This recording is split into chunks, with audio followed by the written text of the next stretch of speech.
जय राधा माधव कुंज विहारी।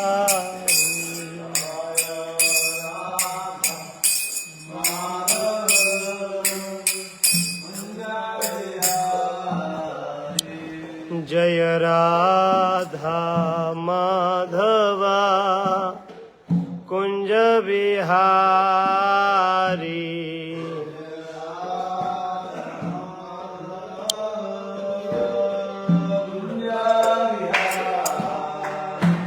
जय गोपी जनवल्लभ गिरिवरधारी।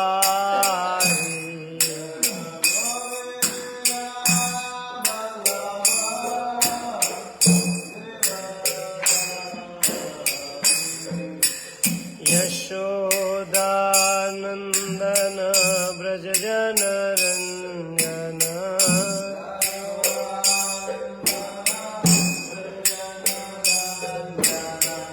यशोदानंदन ब्रज जनरंजन।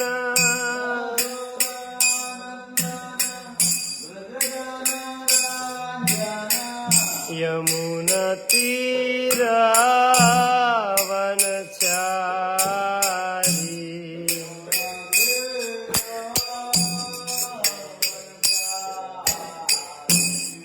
यमुना तीरा वनचारी।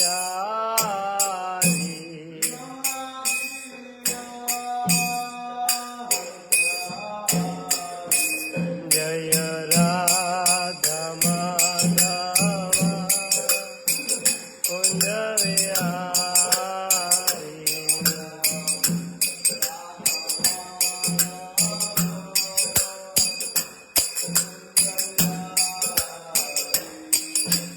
Hare Krishna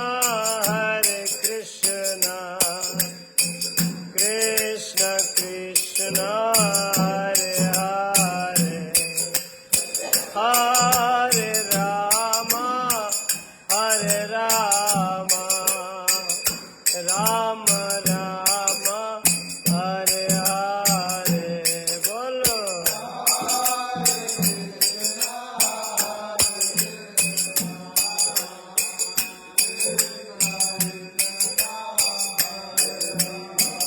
हरि हरि बोल।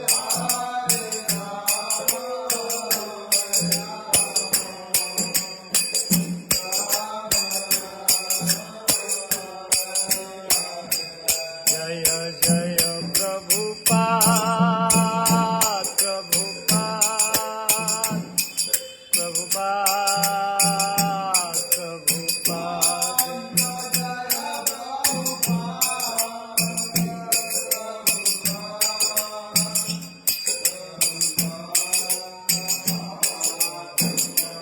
निताय गौर हरि बोल हरि बोल हरि बोल हरि बोल।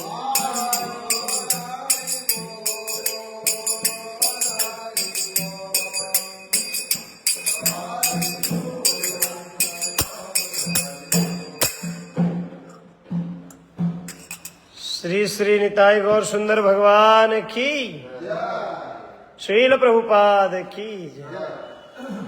ओम नमो भगवते वासुदेवाय।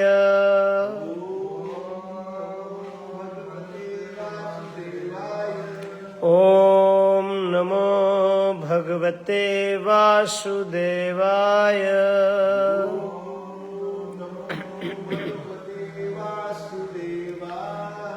ओम नमो भगवते वासुदेवाय।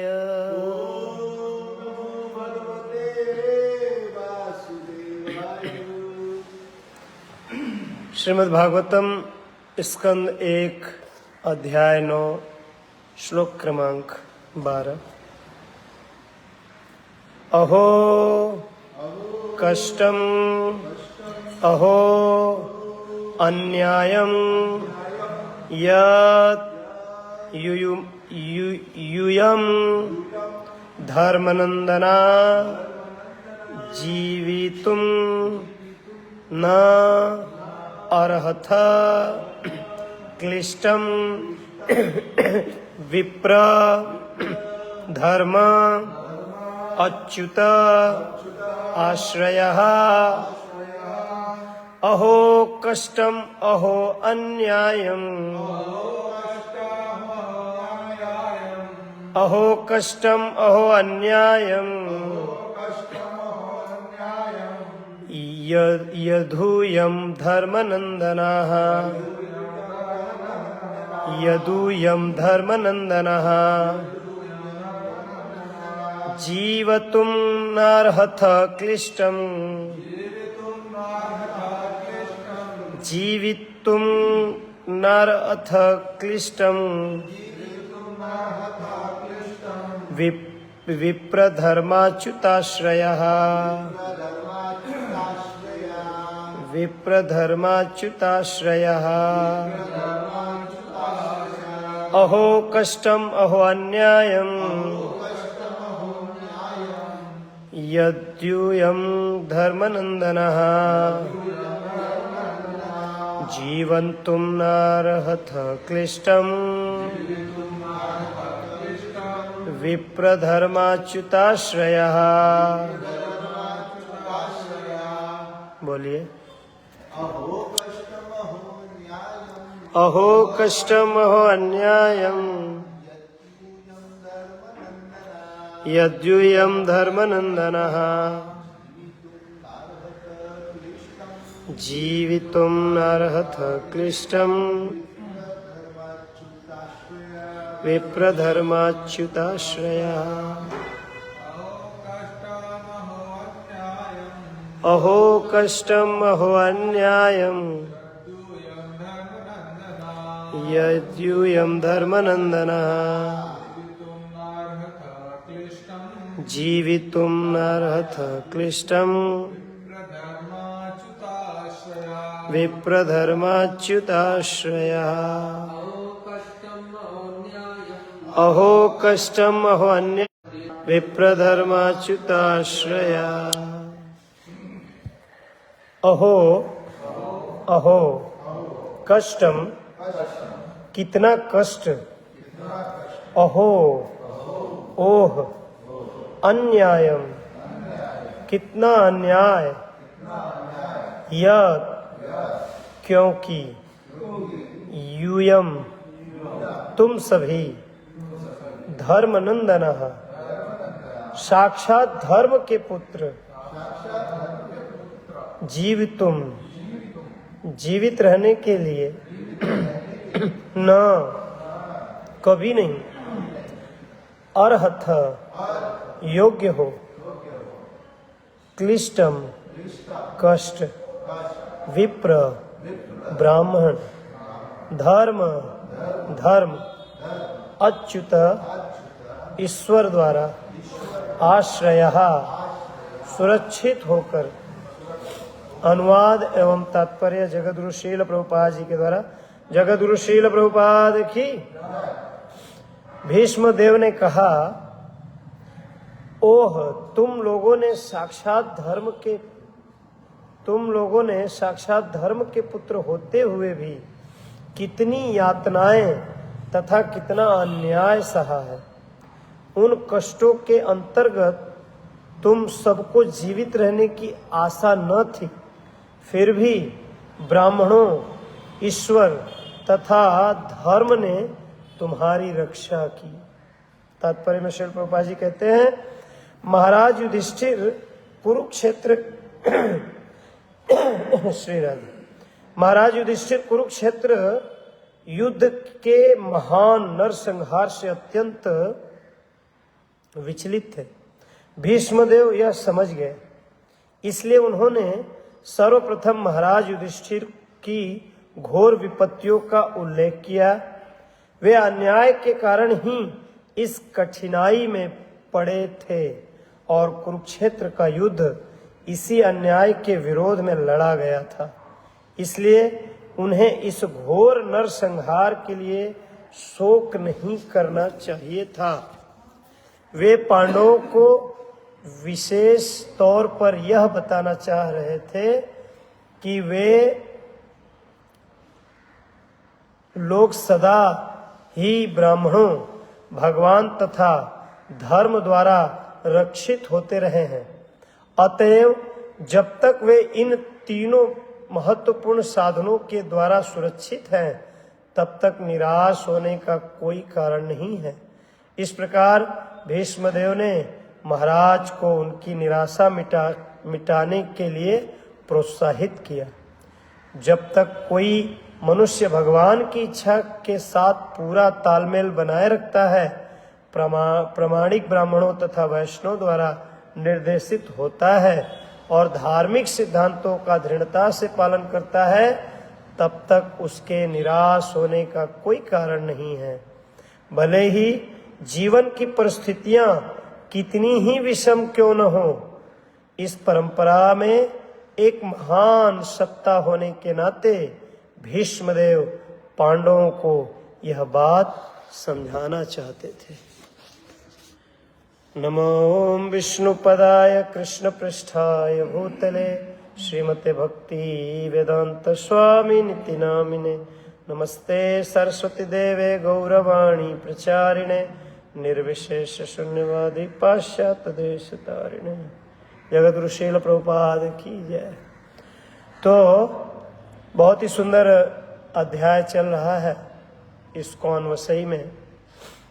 और सर्वप्रथम हम आप सभी वैष्णव के चरणों में प्रणाम करते हैं कि पहली बार ऐसा है कि बड़े बड़े सीनियर ब्रह्मचारी, पुजारी, प्रचारक, भक्त के सामने बैठकर बोलने का दुस्साहस कर रहा हूँ। और ये दुस्साहस करने की शक्ति देने वाले आप ही लोग हैं, प्रोत्साहित भी किए हैं।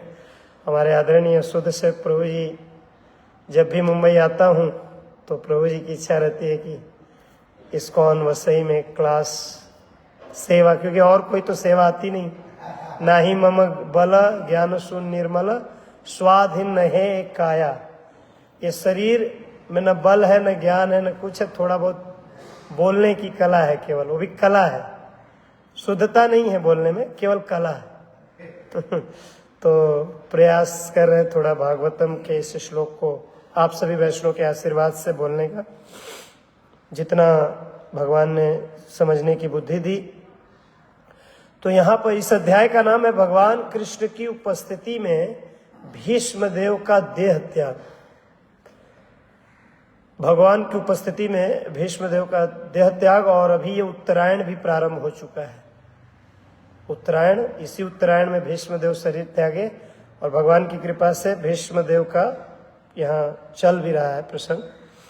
यहाँ पर महाराज युधिष्ठिर बहुत दुखी हैं, निराश हैं। तो भीष्मदेव उस पर उनके उस भाव को देखते हुए इस श्लोक को कह रहे हैं। कह रहे, अहो तुम लोग साक्षात धर्म के पुत्र होते हुए भी, ये पांडव धर्म के पुत्र थे। इन्हें धर्म का पुत्र क्यों कहा गया पांडवों को, पांचों पांडवों को? क्योंकि ये मैथुन क्रिया से नहीं प्रकट हुए थे। इनका जन्म मैथुन क्रिया से हुआ ही नहीं, इसलिए इनको धर्म का पुत्र भी कहा गया। अथवा जो युधिष्ठिर महाराज हैं वो धर्मराज के पुत्र हैं। तो बड़ा भाई धर्म का पुत्र है, इसलिए पांचों पांडवों को संबोधन दे रहे हैं कि आप लोग धर्म के पुत्र हैं। जैसा कि आप सभी जानते हैं कि महाराज पांडु को ऋषि पत्नी का श्राप मिल गया। महाराज पांडु की दो पत्नियां, माता कुंती और माता माद्री, दो पत्नियां होने के पश्चात भी ये पुत्र उत्पन्न नहीं कर सकते, क्योंकि ऋषि पत्नी का श्राप था। शिकार खेलते समय इन्होंने हिरण को मारा, हिरण समझकर। वास्तव में हिरण नहीं थे, वो ऋषि थे। परम पूज्य राधा कुंज गोस्वामी महाराज इस कथा को कह रहे थे एक बार कुरुक्षेत्र में, कुरुक्षेत्र इस्कॉन में। तो बता रहे थे कि जो ऋषि पत्नी और ऋषि वो अपने शिष्यों के संकोचवश, शिष्य हैं तो कैसे पति पत्नी आपस में विहार विचरण कैसे करें शिष्यों के समक्ष, तो इसलिए ये लोग हिरण का स्वरूप धारण कर लिए थे, हिरण और हिरणी बनकर, और आपस में विहार कर रहे थे। और उसी समय पांडु महाराज ने मार दिया, निशाना साध दिया। और जब हिरण को लगा तो अपने वास्तविक स्वरूप में आ गए, ऋषि के रूप में। और ऋषि पत्नी जो हिरणी थी वो भी ऋषि पत्नी के रूप में। और ऋषि पत्नी ने श्राप दे दिया कि हे पांडु महाराज, हम दोनों आपस में विहार कर रहे थे और उस समय आपने हमारे पति को मारा है, तो मैं श्राप देती हूँ कि जब आप अपनी पत्नी का संग करने की चेष्टा करेंगे और संग करने के प्रयास से उसका स्पर्श करते ही आपकी मृत्यु हो जाएगी। तो श्राप मिल गया। दो पत्नियां होने के बाद भी पांडु महाराज अब पुत्र उत्पन्न नहीं कर सकते, क्योंकि पुत्र उत्पन्न करने के लिए पत्नी का संग करना पड़ेगा, प्रजनन क्रिया करनी होगी, मैथुन क्रिया होगी, तब संतान उत्पन्न होगा, और वो स्पर्श करेंगे तो मर जाएंगे।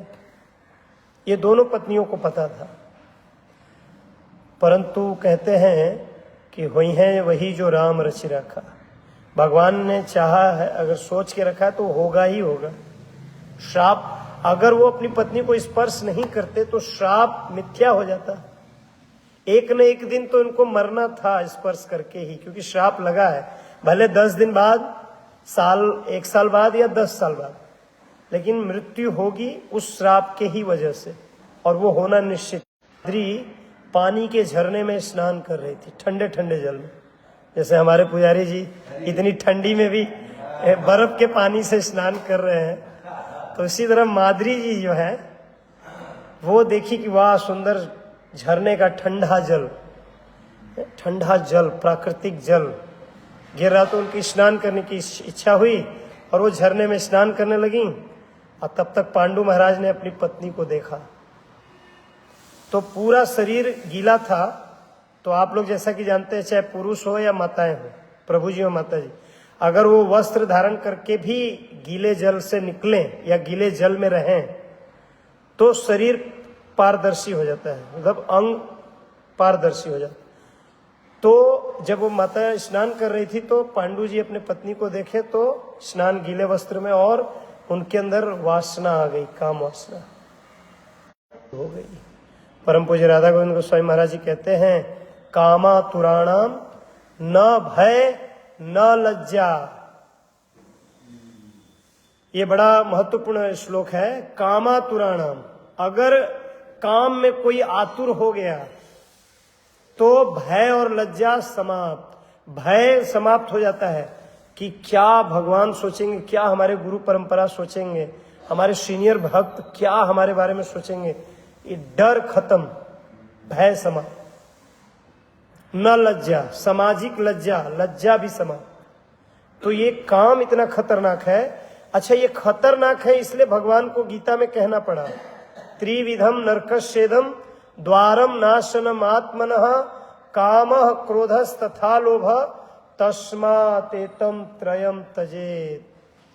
भगवान को भगवत गीता में कहना पड़ा कि ये जो 3 नरक के द्वार हैं, क्या?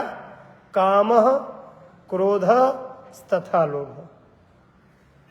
भगवान को सचेत करना पड़ा अर्जुन को कि हे अर्जुन, ये 3 चीज से बच जाओ, सावधान रहो, काम से, क्रोध से और लोभ से।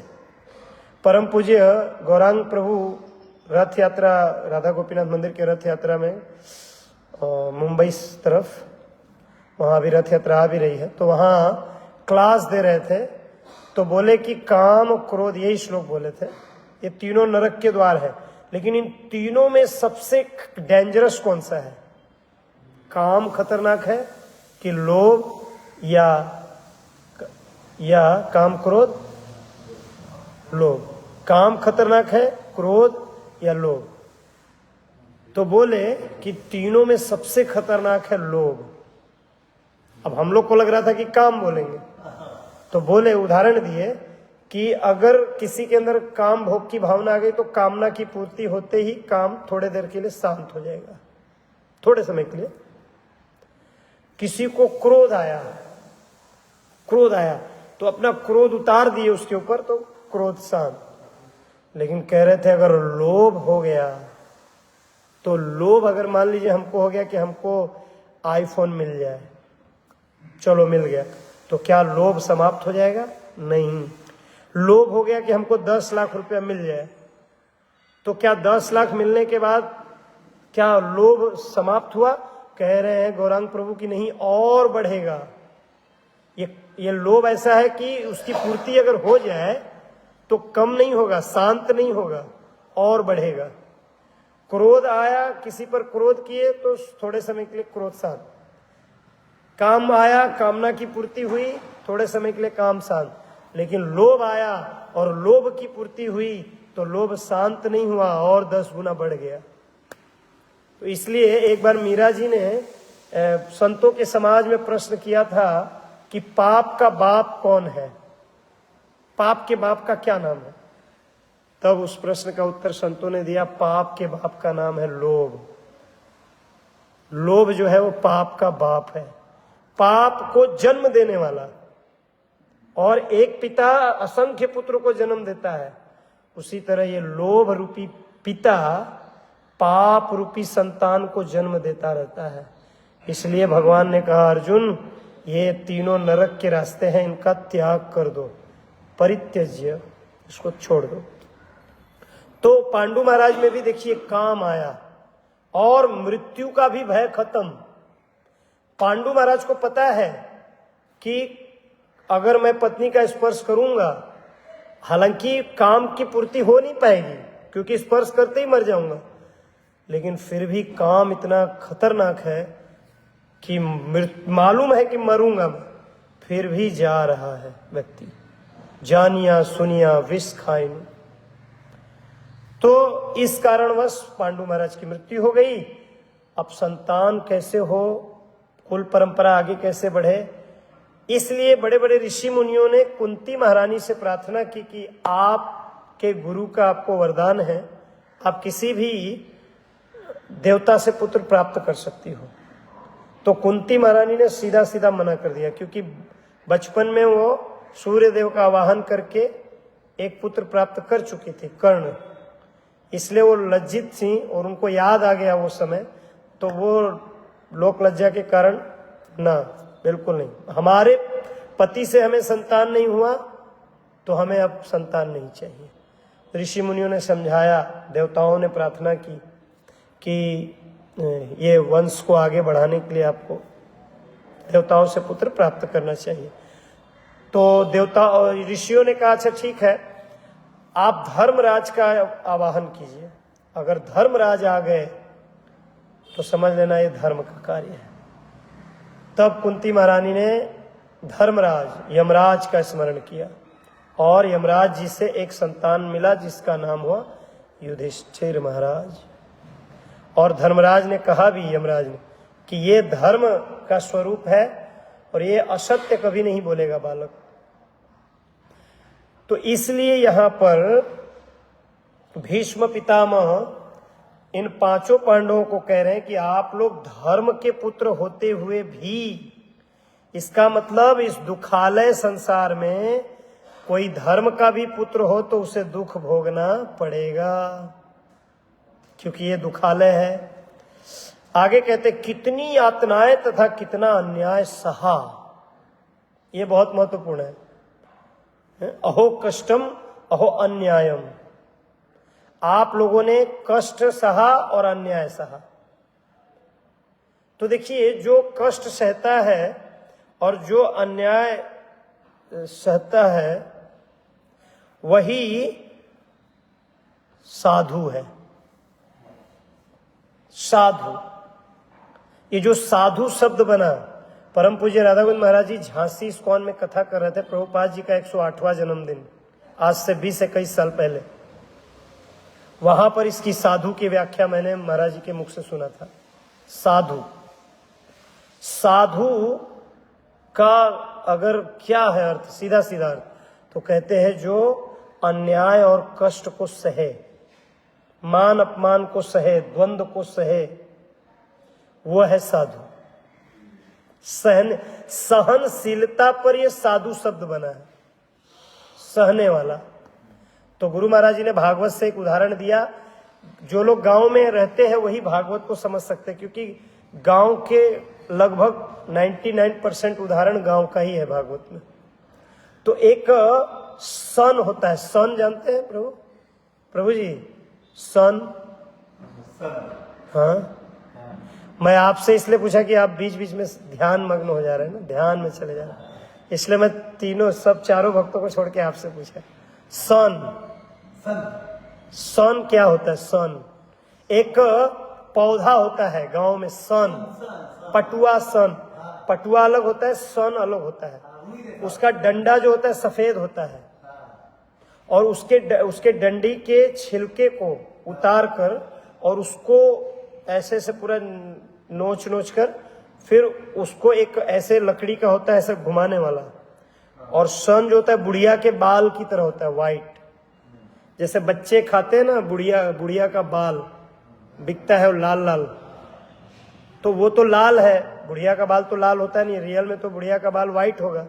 तो सन जो होता है वो बुढ़िया के बाल की तरह होता है। तो सन का उदाहरण है भागवत में, सुखदेव जी दिए। तो हमें जानना चाहिए, गांव में अगर हम रहे तो देखे होंगे, मिथिला में अधिक होता है ये। मिथिला में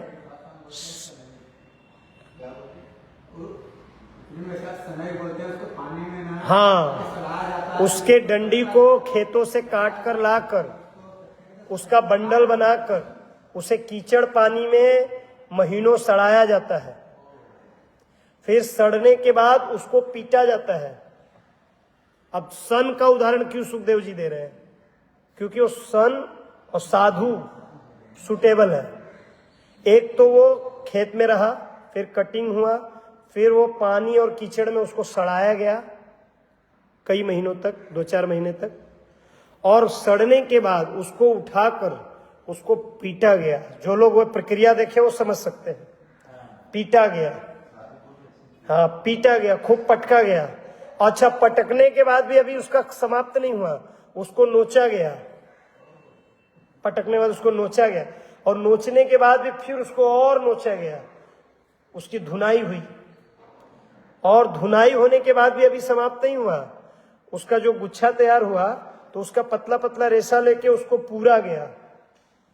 ऐसे लकड़ी का होता था पहले जमाने में, से चला देते थे, उसको पूरा गया, उसको बैंड किया गया, और सिंगल बैंड करके फिर उसको लंबा करके फिर उसके कई सिंगल धागों को एक में करके रस्सी बनाई गई, और उस रस्सी से कुएं से पानी भरा जाता था। क्योंकि पहले हैंडपंप पाइप नहीं था, पहले हैंडपंप पाइप बोरिंग नहीं था। कुएं से जल भरने के लिए उस रस्सी का प्रयोग, और पशु को बांधने के लिए, पगाहा जिसको बोलते हैं, गाय माता को बांधने के लिए उसी का बनता था रस्सी, मजबूत रस्सी, टिकाऊ रस्सी। तो साधु और सन, जहां एक जगह भागवत में, मुझे अध्याय स्कंद याद नहीं है, गुरु महाराज जी से सुना था 20 साल पहले, सन की उपमा साधु से। तो जिस तरह सन कष्ट सहा, सब कुछ सहने के बाद भी उसने परोपकार किया, पानी पिलाया, जीवों को पानी पिलाया, तो साधु को भी सन की उपमा दी गई। साधु क्या किया? कई वर्षों तक कष्ट सहा, लोग मारे पीटे, कितना अन्याय तिरस्कार किए, कितना कष्ट सहने के बाद भी उसने परोपकार किया। सन ने परोपकार किया, पानी पिलाया सबको, क्योंकि रस्सी नहीं होगी तो पानी खींचा नहीं, बाल्टी होते हुए भी पानी आप ले नहीं सकते बिना रस्सी के। तो यहाँ पर महिमा किसकी गाई गई? जो सहे, सहन करे यातनाओं को, कष्टों को, अपमान को। तृणादपि सुनीचे न तरोरिव सहिष्णु न, सहिष्णु।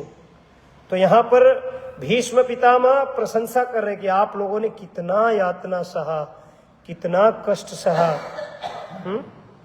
उन कष्टों के अंतर्गत तुम सबको जीवित रहने की आशा न थी। इतना कष्ट मिला कि कोई सोच नहीं सकता था कि तुम लोग जियोगे। तुम्हारे मझले भाई भीम को जहर में लड्डू में जहर मिलाकर खिलाकर जल में फेंक दिया गया। कोई आशा नहीं थी कि तुम बचोगे, लेकिन भगवान कृष्ण की कृपा से, ब्राह्मणों की कृपा से और धर्म ने तुम्हारी रक्षा की। किसने रक्षा की यहां कह रहे हैं, कहते हैं विप्र धर्म अच्युत, 3 नाम ले रहे हैं इस श्लोक के अंत में। जीवंतु न अर्हतः क्लिष्टम, जीवंतु न अर्हतः, आप लोग को जीने की कोई संभावना नहीं थी, इतना कष्ट सहा, आप लोग को इतना यातना दिया गया, लेकिन विप्र धर्म अच्युत, 3 लोगों ने आपकी रक्षा की। किसने कहते विप्र, ब्राह्मण का कितना महत्व है हमारे समाज में। ब्राह्मण ने रक्षा की, यानी ब्राह्मण मतलब गुरु, साधु, वैष्णव। ब्राह्मण से तात्पर्य समझना है कर्मकांडी ब्राह्मण नहीं, साधु, संत, गुरु, वो यहां ब्राह्मण का तात्पर्य है। तुम्हारी रक्षा किसने की, साधु ने, गुरु ने, संत ने, ये ब्राह्मण का अर्थ है। ब्राह्मण का अर्थ वो स्वाहा हा करने वाला मत समझ लीजिएगा, कर्मकांडी ब्राह्मण। वो तो दक्षिणा लिया गया, वो किसी की रक्षा, किसी का भला उसके कोई लेना देना नहीं। जितने फल चढ़े सब बटोरा, कपड़े में गांठ मारा और निकल लिया, वो ब्राह्मण नहीं। यहाँ ब्राह्मण का तात्पर्य है साधु, वैष्णव, संत, भक्त, इनकी कृपा से तुम्हारी रक्षा हुई। एक दूसरा कह रहे हैं धर्म ने तुम्हारी रक्षा की। क्यों? क्योंकि आप सब धर्म पर चले, धर्म के साथ रहे। आप अगर हम सत्य पर हैं और हम धर्म के अनुसार रह रहे हैं तो धर्म हमारी रक्षा करेगा। दुनिया की कोई ताकत हमारा बुरा नहीं कर सकती। अगर हम धर्म पर चल रहे हैं तो धर्म हमारी रक्षा करेगा, जैसे पांडवों की रक्षा किया धर्म ने। 2 और तीसरा कह रहे अच्युत, भगवान कृष्ण। अच्युत माने कृष्ण। अच्युत यहां पर क्यों शब्द कहा गया भगवान को? कृष्ण भी तो कहा जा सकता था, गोविंद भी कहा जा सकता था। अच्युत, हर नाम के पीछे कुछ रहस्य होता है। जब हमारे वैष्णव आचार्य अथवा सुखदेव जी जब कुछ कह रहे हैं अच्युत का मतलब जो कभी च्युत नहीं होते, अपने भक्तों की रक्षा करने में जो च्युत नहीं होते। मतलब कभी ऐसा नहीं हुआ कि भक्त कष्ट में है और भगवान पहुंच नहीं पाए। द्रौपदी कष्ट में थी, अभी वस्त्र निकलने से पहले ही भगवान पहुंच गए। इसलिए भगवान को यहां सुखदेव जी अच्युत कह रहे हैं। अच्युत शब्द कहने के पीछे बहुत बड़ा रहस्य है। भगवान अपने भक्तों की रक्षा करने में कभी च्युत नहीं होते। ऐसा नहीं कि कोई गिर गया उसके बाद आए, ओहो थोड़ा लेट हो गया, पहले आ गया आना था लेकिन लेट हो गया, आप गिर गए। नहीं, गजेंद्र ने भगवान को पुकारा और भगवान आ गए। देर नहीं किए, पहले आ गए रक्षा के लिए। इसलिए यहां पर सुखदेव गोस्वामी अच्युत शब्द दे रहे हैं कृष्ण के लिए, जो आप सबकी रक्षा करने से पहले, लाखा भवन में जलने से पहले ही वो पहले ही प्लान कर लिए थे। वो जमीन के अंदर सुरंग बना दिए थे ताकि आप लोग की रक्षा हो सके। हर जगह आप लोग की रक्षा के लिए वो पहले तत्पर थे, वे अच्युत। तो 3 लोगों ने आपकी रक्षा की। वाह, तो इतना सुंदर। प्रभु जी लास्ट टाइमिंग कितने बजे तक हो गया समय? अच्छा 9 तक। तो यहां पर कितनी सुंदर बात कह रहे हैं अनुवाद में। अब तात्पर्य को समझेंगे थोड़ा हम। महाराज युधिष्ठिर कुरुक्षेत्र युद्ध के मैदान में नरसंहार से अत्यंत विचलित थे। नरसंहार जो हुआ था कुरुक्षेत्र में, उससे बहुत विचलित हो गए थे। भीष्मदेव यह समझ गए, परम वैष्णव है, भीष्मदेव समझ गए कि क्यों विचलित है। इसलिए उन्होंने सर्वप्रथम महाराज युधिष्ठिर की घोर विपत्तियों का उल्लेख किया, बताया, याद दिलाया कि आप लोग कितने कष्ट में थे। वे अन्याय के कारण ही इस कठिनाई में पड़े थे। पांडवों को कष्ट मिलने का कारण क्या था? अन्याय। उनके साथ न्याय नहीं किया गया, अन्याय किया गया, यही मुख्य कारण था। अच्छा, ऐसा कभी नहीं सोचना चाहिए कि पांडव अपने कर्म का फल भोग रहे हैं। ये तात्पर्य में देख लीजिए, प्रभुपाद जी कितनी बड़ी बात बता रहे हैं। ये जो तात्पर्य अभी मैं जो लाइन बोल रहा हूं, यहां वे अन्याय के कारण ही इस कठिनाई में पड़े थे। हालांकि छोटी सी बात है, लेकिन इसको समझिएगा।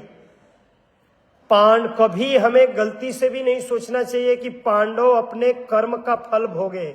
उन्होंने कोई पाप किया था जिसके कारण उनको भीम को जहर दिया गया। उन्होंने कोई पाप किया था जिसके कारण उनके पिता की मृत्यु हुई, अनाथ हो गए। उन्होंने कोई पाप किया था जिसके कारण उनको वन में भटकना पड़ा, वनवास, अज्ञातवास। ये कभी गलती से नहीं सोच लेना चाहिए कि पांडव अपने पाप कर्म के कारण दुख भोगे। यहां तात्पर्य में श्रील प्रभुपाद जी कह रहे हैं कि वह अन्याय के कारण दुख भोगे। उनके साथ नाइंसाफी की गई, अन्याय किया गया, जिसके कारण ही वो दुख भोगे। अपने कर्मों का फल नहीं भोगे। वो तो भक्त थे, भगवान के परम भक्त थे, सभी कर्मों के फल से मुक्त हो चुके थे, मुक्त जीव थे वो। लेकिन उनके साथ अन्याय किया कौरवों ने, इसलिए उनको कष्ट भोगना पड़ा। और कुरुक्षेत्र का युद्ध इसी अन्याय के विरोध में लड़ा गया था। उस अन्याय के कारण ही वो युद्ध किया गया। भगवान चाहते थे, इसलिए भगवान जब शांति दूत बनकर गए कौरवों के पास, तो बाहर रूप से कह रहे युद्ध न हो, लेकिन परमात्मा रूप में कौरवों के हृदय से कहलवा रहे कि युद्ध होगा। बाहर से कह रहे कि युद्ध मत करो, 5 गांव हमारे भक्तों को दे दो, लेकिन अंदर परमात्मा रूप में, चैत्य गुरु के रूप में उन्हीं कौरवों को कह रहे कि नहीं, युद्ध होगा। यही कहलवा रहे, क्योंकि युद्ध होना जरूरी था। अन्याय जो कष्ट सहा इन लोगों ने, उसके कारण युद्ध होकर उनका संहार करना आवश्यक था। इसलिए उन्हें इस घोर नरसंहार के लिए शोक नहीं करना चाहिए था। वे पांडवों को विशेष तौर पर यह बताना चाह रहे थे कि वे लोग सदा ही ब्राह्मणों, भगवान तथा धर्म के द्वारा रक्षित होते रहे हैं। तो जब तक वे इन तीनों महत्वपूर्ण साधनों के द्वारा सुरक्षित हैं, तब तक निराश होने की कोई कारण नहीं है। इस प्रकार भीष्मदेव ने महाराज को उनकी निराशा मिटाने के लिए प्रोत्साहित किया। जो भगवान के भक्त होते हैं ना, वो प्रोत्साहित करते हैं, कभी निराश नहीं करते किसी वैष्णव को। हम लोगों को भी प्रोत्साहित करना है, किसी भी वैष्णव को उत्साह बढ़ाना। जब तक कोई मनुष्य भगवान की इच्छा के साथ पूरा तालमेल न जब तक कोई मनुष्य भगवान की इच्छा के साथ पूरा तालमेल बनाए रखता है, प्रामाणिक ब्राह्मणों तथा वैष्णव द्वारा निर्देशित होता है और धार्मिक सिद्धांतों का दृढ़ता से पालन करता है। अब यहाँ पर एक बहुत महत्वपूर्ण बात कह रहे हैं कि भगवान के तालमेल, भगवान की इच्छा से, भगवान की जो इच्छा है वही हमारी भी इच्छा है, इसको कहेंगे भगवान से तालमेल। बहुत बड़ी बात कही जा रही है, समझिएगा। कह रहे हैं कि भगवान की जो इच्छा है वही हमारी इच्छा होनी चाहिए, तो भगवान से हमारा तालमेल होगा। भगवान की इच्छा क्या है और हम अपनी इच्छा व्यक्त करने लगे, तो भगवान से हमारा तालमेल कभी नहीं होगा, बहिर्मुख हो जाएंगे। सम्मुख होने कैसे होंगे? जब भगवान की इच्छा और हमारी इच्छा एक हो जाए। श्रील प्रभुपाद जी एक भगवत दर्शन पत्रिका में लिखते हैं, उसका टाइटल नेम है जब जीव अपने इच्छा का, अपने स्वतंत्रता का दुरुपयोग करता है। टाइटल नेम क्या है? जब जीव अपने स्वतंत्रता का दुरुपयोग करता है। भाई क्या चीज की स्वतंत्रता है? इच्छा।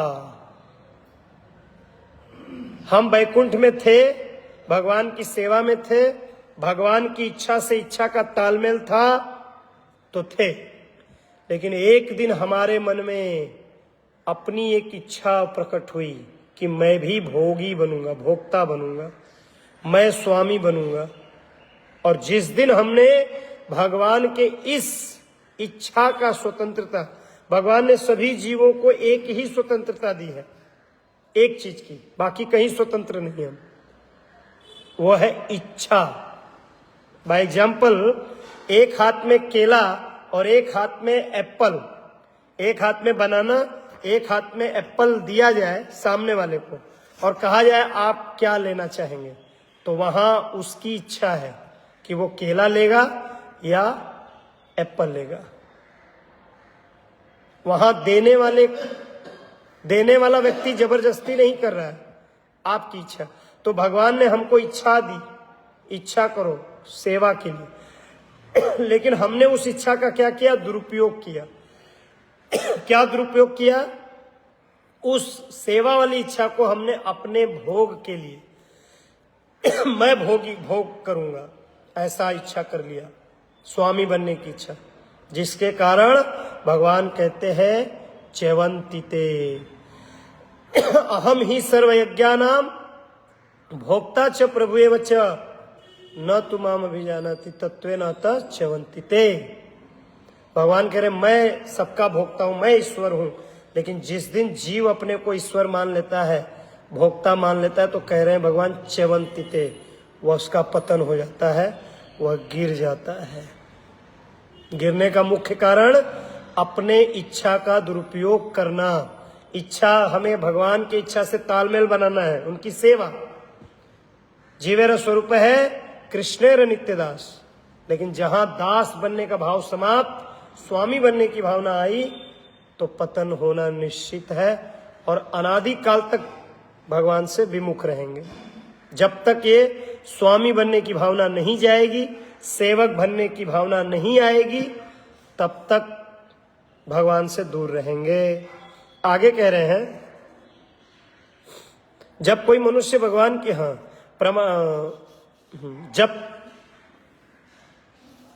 तब तक उसके निराश होने की कोई कारण नहीं है, भले ही जीवन की परिस्थितियां कितनी ही विषम क्यों न हो। इस परंपरा में एक महान सत्ता होने के नाते भीष्मदेव पांडवों को यह बात समझाना चाहते थे। ये महान सत्ता है। भीष्मदेव को यहां महान सत्ता तात्पर्य में प्रभुपाद जी कह रहे हैं। भीष्मदेव एक प्रामाणिक भक्त है और एक महान व्यक्ति है। तो महान व्यक्ति जब कुछ बताता है, कहता है, तो लोग उसको स्वीकार करते हैं, उसका पालन करते हैं। तो पांडवों को इस तरह से भीष्मदेव सांत्वना दे रहे हैं, समझा रहे हैं और बता रहे हैं कि आपकी रक्षा करने वाले 3 लोग हैं, धर्म, ब्राह्मण माने गुरु, वैष्णव, साधु, और स्वयं भगवान कृष्ण अच्युत। तो ये है इसका सार। और मुख्य हमें भी अपने जीवन में सोचना चाहिए कि ये अगर हम धर्म पर चलेंगे तो धर्म हमारी रक्षा करेगा, संत महात्मा भी हमारी रक्षा करेंगे और भगवान भी रक्षा करेंगे। लेकिन हमें क्या करना होगा? धर्म पर चलना होगा। अधर्म यदि हमने किया, 4 नियम का पालन में से कोई एक नियम भी तोड़ा, गुरु के आज्ञा का अवहेलना किया, वैष्णव अपने शिक्षा गुरु के आज्ञा का अवहेलना किया हमने, वेद शास्त्र पुराण की अवहेलना की हमने, तो हम धर्म से विमुख हो जाएंगे। और धर्म से विमुख हो गए तो न धर्म हमारी रक्षा करेगा, न साधु वैष्णव गुरु रक्षा करेंगे, और न कृष्ण रक्षा करेंगे, और हमारा पतन हो जाएगा। हम माया के घोर अंधकार में गिर जाएंगे और न जाने कई जन्म लगेंगे फिर निकलने के लिए। इसलिए वहां न गिरे, धर्म पर चले। धर्म रक्षति, ऐसे है ना प्रभु जी श्लोक, कोई ऐसे श्लोक है, बहुत सुनो। अगर हम धर्म का पालन करते तो धर्म हमारी रक्षा करेगा। बहुत बहुत धन्यवाद। ग्रंथराज श्रीमद् भागवतम महापुराण की, जगत गुरु शील प्रभुपाद की, अनंत कोटि वैष्णव वृंद की, इस्कॉन वसई की, वसई इस्कॉन के भक्त वृंद की, निताय गौर प्रेमानंदे। हमारे आदरणीय शिक्षा गुरु शुद्ध सेवक दास प्रभु जी की जय। तो प्रभु जी हमारे शिक्षा गुरु होते हुए भी अपने छोटे से सेवक को अवसर देते रहते हैं, इसलिए धन्यवाद। हरे कृष्ण।